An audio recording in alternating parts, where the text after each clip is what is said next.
এক কঠিন সময় আসবে, সেটা হচ্ছে হাসরের ময়দান। সেখানে কিন্তু আপনি কাউকে চিনবেন না, একমাত্র চিনবেন আমার প্রিয় নবীজিকে। আপনি কিন্তু আমার প্রিয় নবীজিকে 3 জায়গায় পাবেন।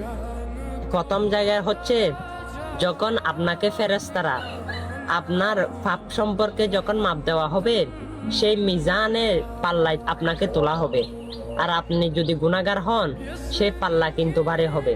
আর ফেরেশতারা আপনাকে ধরে নিয়ে জাহান্নামের দিকে নিয়ে যাইতে থাকবে। তখন আমার প্রিয় নবীজি দেখবে, আপনাকে ডাক দেবে। তখন ফেরেশতাকে জিজ্ঞেস করবে, হে ফেরেশতা, আমার উম্মতকে কোথায় নিচ্ছ?